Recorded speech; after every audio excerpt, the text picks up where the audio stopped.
With the New York Jets on a bye this week, coming up on today's show, I want to dive into 5 changes that the New York Jets can make. Welcome into the Jets Report. My name is Patrick Seatman. Obviously, this bye week, much needed for this Jets team because you're trying to get guys like Sauce Gardner, Garrett Wilson back, and they both should be back for the Week 10 matchup versus the Browns. But first, I just want to see where the New York Jets rank offensively, defensively, in a lot of key statistics so far throughout the first 8 games, with obviously a 1-7 record. A lot of these ranks are near the bottom of the league, but I just kind of want to set the scene for the rest of today's show. So we're just going to start off overall. Offensively, the Jets are 24th in points per game, defensively 28th, averaging only 21 points offensively per game, but giving up 27.6 points per game defensively. Yards per game, 24th. Yards per game defensively, 18th. Yards per play, 28th.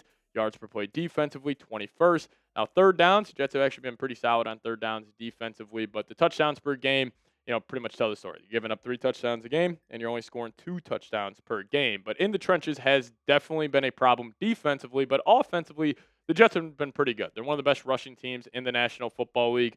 They're averaging 5.2 yards per rush this season, which is third in the NFL, and they're also running the ball a whole lot. 11th in the league in terms of total rushes per game, which is honestly pretty impressive considering you have been down double digits in a lot of these games. But they're the second best rushing team overall, averaging 143.6 yards per game on the ground. Now, defensively, you have been gashed on the run.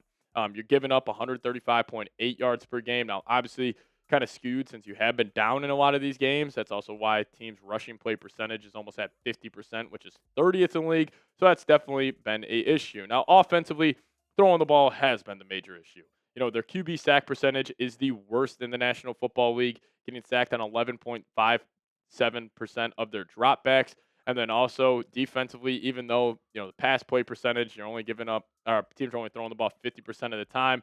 That does make, a lot of sense in terms of, these teams are getting up early in the game. But yards per play, 18th. I mean, you'll take that. So clearly, defensively, you are struggling against the run and you are, somewhat decent against the pass. But again, offensively, great on the ground, but are struggling to throw the football. Now, what is very concerning about the Jets, coming into this bye week is that you have been bad following the bye. You are now 1-8 in their last 9 bye weeks, and this is going to be a great evaluation for Aaron Glenn and this whole coaching staff because you should be able to get a good feel on truly how good of a job they do in terms of preparation. Because you look at some of the best head coaches around the league, they'll have great records after the bye. So just as fans, just as people who are a fan of the team, like you will be able to just have more information, more data on this coaching staff following the bye week. But let me guys know your thoughts on this. What is the biggest issue with the Jets right now? I think for me, it's obviously the passing attack, but you also make an argument in terms of just stopping the run. But you guys let me know your thoughts.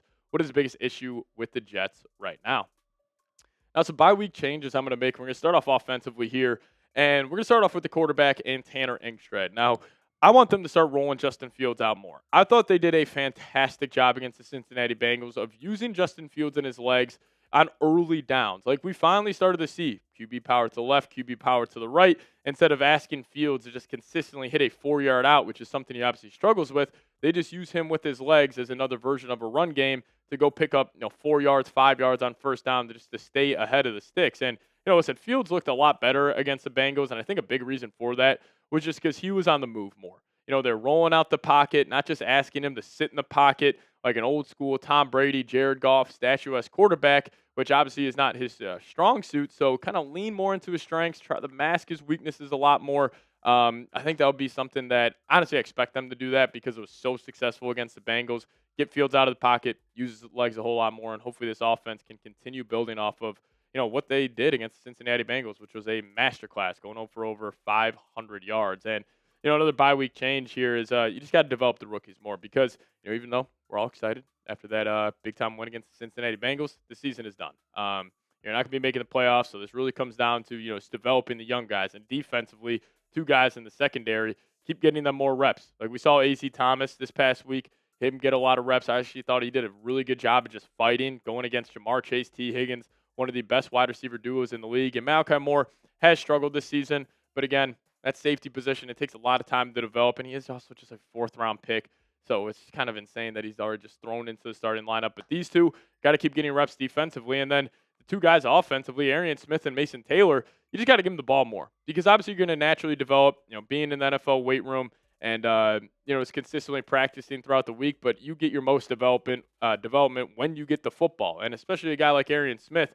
Right now, Arian Smith against man coverage is creating the most yards per route, or most separation yards per route in the entire NFL. So clearly, he's getting open. Get this guy the ball more. And Mason Taylor, every time this guy makes a play, he's just showing flashes. He also was really good in terms of run blocking this past week. So feed these guys the football, let them develop, and also two guys defensively. Now, we're having the more changes here in a second, but today's episode is brought to you guys by Prize Picks. Now, the hard-hitting football action is even better with Prize Picks. The weather might be changing, but the feeling of being right never gets old. So keep the season rolling on Prize Picks by getting $50 instantly in lineups when you play your first $5. Prize Picks is the only app that offers stacks, meaning you can pick up to the same player up to 3 times in the same lineup. If you guys want to pick more on Josh Allen's pass yards, rush yards, and touchdowns, well, now you can't pick all of them in the same lineup only on Prize Picks. You guys can also follow other Prize Picks players directly on the app and copy their lineups in just one click. Whether it's a friend, celebrity, or just someone whose picks you like, hit the follow button and check out every lineup they create in the new Feed tab on Prize Picks. So give Prize Picks a chance. Download the Prize Picks app today. Plug in promo code CLNS to get $50 in lineups after you play your first $5 lineup. That's promo code CLNS to get $50 in lineups after you play your first $5 lineup. Have that link for you guys in the comments section and description of today's show. But massive, massive shout out to Prize Picks for sponsoring today's show. Prize Picks, it's good to be right. All right, bye week change number 3 here is with offensive coordinator Tanner Engstrad. Open up the playbook. This guy's got a bag. Like, we saw that with that Breece Hall pitch, rollout, passing touchdown to Mason Taylor. Like, this guy has a lot of creative plays. Use them. You're 1-7. You got nothing to lose. Might as well be ultra aggressive, because in that first half against the Bengals when the offense was struggling, very vanilla, not really trusting a whole lot in Justin Fields, just keeping it very basic. But the second half, you really opened it up. Now, maybe Tanner would argue that, hey, I was trying to set up plays for the second half, which very well could be the case. But I thought his play calling was absolutely fantastic in the second half versus the Bengals when he did open up. When he was getting, even Isaiah Williams on jet sweeps, when he was rolling Fields out of the pocket, really leaning into that run game, getting the play action, deep shots going. So I thought he was absolutely brilliant in the second half, especially in that fourth quarter when you needed back-to-back huge touchdown drives with some key 2-point conversion plays. I thought he was absolutely brilliant. And, it's been a very up and down year for Engstrad. Like, he looked amazing week 1 against the Steelers. I thought he was building off drives, building off plays. Then he struggled a whole lot during the middle of the season so far. But that week 8 performance against the Bengals, again, the Bengals defense absolutely stinks. Probably one of the worst units in the league. But hopefully he can continue to build off what he showed in that week 8 game. But also number 4 for me, I'm going to go defensively here, and I think the Jets just need to be ultra aggressive on first and second downs against the run. Like, I'm talking fully selling out. Like, that's bringing 7-8 hats to the football every single time, because that has been the Jets' biggest issue defensively. Is teams are able to run the ball over you. Like the Bengals, Samaje Perine, Chase Brown, they ran at a super, super efficient rate. I mean, I think combined, they're averaging almost 8 yards per carry in that matchup. And if you allow the team to establish the run, sets up the play action later in the game. So I'd rather almost give up the play action early and completely sell out on the run on first and second down, where you aren't able to, just consistently build off plays over and over again. So maybe that requires, putting 3 defensive tackles in the game with 2 edge rushers, and maybe even add 3 linebackers on the field. Just get a more heavier personnel out there just to stop the run. So hopefully they do that. I'm guessing they will. Obviously Aaron Glenn and Steve Wilkes know the issues that they have in terms of stopping the run. And then on the opposite side of the field, offensively, keep on leaning into the run. Like, that is your bread and butter. And, I do think probably the most impressive part about the Jets so far this season is that they do have an identity. Like, normally bad football teams have no identity whatsoever. Like the Tennessee Titans, they have no identity. The Miami Dolphins, they have no identity. New Orleans Saints, no identity. But at least the Jets have one, where they're trying to lean into the run, try to be a more physical football team. Now, has it always worked so far this season?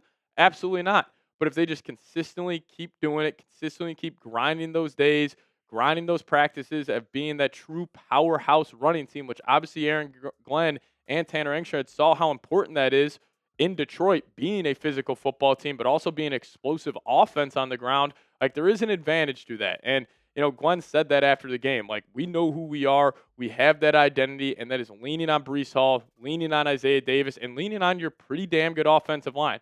Fashanu Membu pitched a shutout this past weekend Obviously, that's in pass protection, but they're also getting downhill. Like Joe Tippmann's been great. Josh Myers has been great. John Simpson's been great. Like lean on those five guys up front. Even Mason Taylor has been a tremendous run blocker so far in his short career. So even though 1-7, I do think it's very, very impressive that the Jets have an identity, which is very hard to do considering you're losing a lot of games. And it's the first year of Aaron Glenn being the head coach for this football team. But I'll ask you guys this. What is one change the Jets need to make? I just gave you 5. You guys just got to give me one down below. And we'll get on out of here. Appreciate all of you guys taking time of your day and watching today's show. As always, go Jets.